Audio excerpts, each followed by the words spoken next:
And it's also a business opportunity. I feel like hanging real estate licenses is a real thing. It's a whole business. And you Yep. could see if all 50 states do this, everyone just kind of hangs a license somewhere just to get around the regulation. And some new business has been started and makes money off of this, which is, not the intention of, I think, the law that was enacted, but a consequence of it and what will happen. Alrighty, folks, out-of-state investing just got more complicated, at least if you are in the state of Georgia. Yes, folks, July 1st, Georgia is rolling out a new law that will impact out-of-state investing. It basically says if you are an out-of-state investor, you cannot manage your properties remotely. You must use a licensed PM. We're going to talk with Dana Dunford, CEO of Hemlane, and see what's what with this new law. How you doing, Dana? Great. Thanks so much for having me, especially as laws seem to be changing for landlords every single month here. Yeah, one of the things that Hemlane does a great job of is staying on top of all the different changes at the state, city, federal level. You have the resource tab, which again, I tell people to check out all the time on hemlane.com. But let's talk about this because again, a lot of folks in my community do out-of-state investing. A lot of them use Hemlane to support that. Hemlane has the ability to coordinate with on-site repair people. It really does provide that interface because you don't have to be in the state of Georgia to do this. You could be in, the country of Australia and do all of this as long as you can get repair coordination done right, which you provide. But what do you think about this law? It seems like more and more states might go this way. Yeah. So the background on it is Hawaii already has this in place, enacted. So if you don't live on one of the islands, and this is so funny, it doesn't matter what island you live on, you just have to live on one of the islands and then you could manage your properties. Otherwise, you need to use a broker. So we've partnered with brokers there. And if someone is not on the island, we refer the business to them. You still get the transparency of Hemlane, but then you yourself don't have to, you're a lot more passive because the broker agents do everything. The second thing is I think regulations that are put in place, I'm huge on deregulation. I think all of these laws that are going into place make it much more challenging to go into real estate investing. Long term, what it does is it makes you second guess going into an industry where there's so many rules in place that make it just more challenging. And three, the state, if they're going to do this, they need to say it how it is, where it's like, hey, we're looking to give licensed agents a benefit or perk being here in this state. This has nothing to do with the quality of the repair coordination or having someone physically there, because I've seen even large apartment owners use Hemlane and be so fast on responses, get everything done, have handyman there, have every week someone going through and looking at the recurring services and all of that to say what needs to be done. And theirs are in much better state than the slumlord down the street who lives in state but doesn't do anything, or the property manager who has 2,000 units and doesn't care about your unit. And so I think from that perspective, they do a huge disservice to the industry because they're also saying you have to use someone licensed.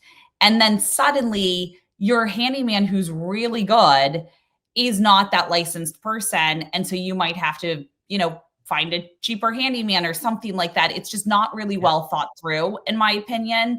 So I have some pretty strong opinions on just regulations in general like this. Yeah, I think in general, regulations just complicate, increase fees, increase costs. But when I step back and I look at the bigger macro picture of Georgia, one of the things that I see in Georgia is Atlanta specifically has the largest concentration of build-to-rent communities, AKA Wall Street, coming in and buying.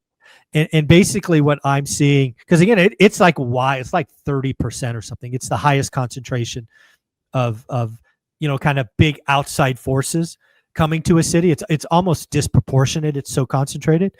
And I'm wondering if this is just one of their ways to get around that. But as I kind of play it out in my head, those firms probably already have licensed people on site, right? So this probably really, yeah. I Yeah, don't know. Go usually ahead. they're not licensed. Most of these large investors don't have licensed folks. What they do is they set up a management LLC, that's the Yeah, corporation that owns it, and they get around it. So who does this really hurt? The small mom and pop. Because exactly right.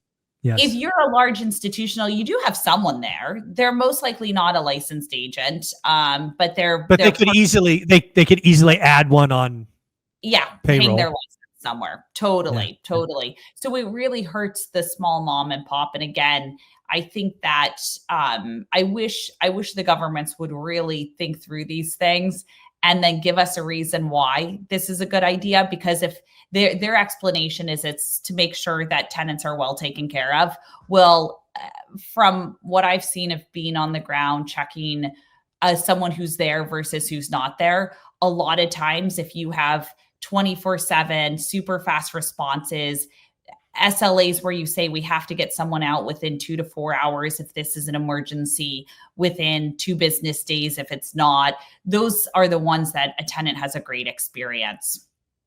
Yeah. No, I think it's really interesting. Again, these are, this is really, so sometimes I step back and go, why? Like, why did this come about?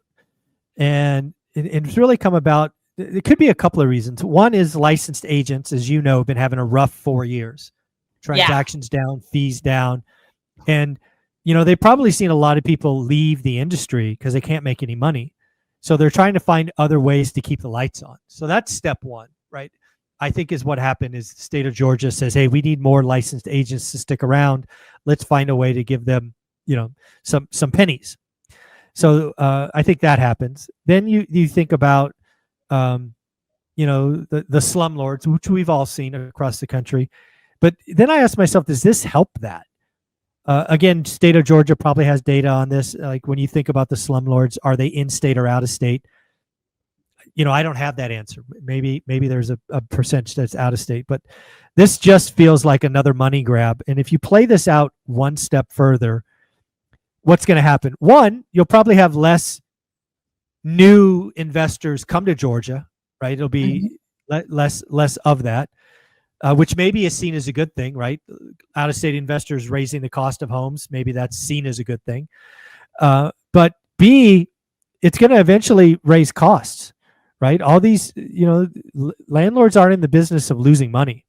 So if this other fee is 4, 5, 9, 10, 12%, whatever it is, that's got to come from somewhere, and it's going to come from rent. So, I mean, if you play this out more than just a couple of days, this ends with higher rent, in my opinion. Yeah. And it's also a business opportunity. I feel like hanging real estate licenses is a real thing. It's a whole business. And Yep. you could see if all 50 states do this, everyone just kind of hangs a license somewhere just to get around the regulation. And some new business has been started and makes money off of this, which is, not the intention of, I think, the law that was enacted, but a consequence of it and what will happen. And so it's already, I think, with the interest rate environment where it is, it's really hard to justify purchases. We've seen it in Alabama where they say, great, I'll self-manage. I'll put slightly more to make the cash flow numbers work. I really just want to get my, foot in the door with my investment, and that may change. I think on our end, right, we do work with brokerage partners. There are few exclusive ones that we work with to basically help you make your management succeed. So, yeah, I guess the last thing I'll ask is you may or may not know this. Do you know when Hawaii adopted that rule that you had to be licensed in the state? That's a good question. I don't know when, but I know it's been a long time because we do have a partner that we work with there. Yeah. So probably 5+ years, you think? Yeah, I think it's been quite some time. Yes. Yeah. So the reason I asked that question is we can actually go back and look at data, right? There's probably enough data on rentals pre that and post that. Because again, it'll be interesting if this changes investment decisions. Because again, out-of-state investing is a very common topic in my community.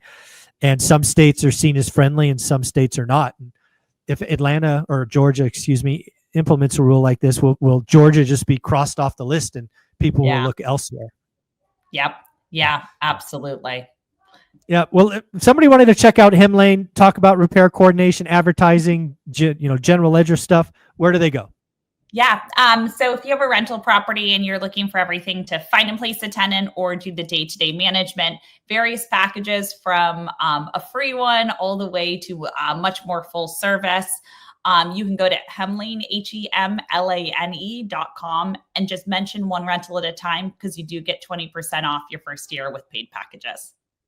Also, folks, don't forget to go to hemlane.com/resources, figure out what laws are changing, put in your state, your city, and see what's what. Dana, your team does a great job. Thank you so much. Thanks so much for having me.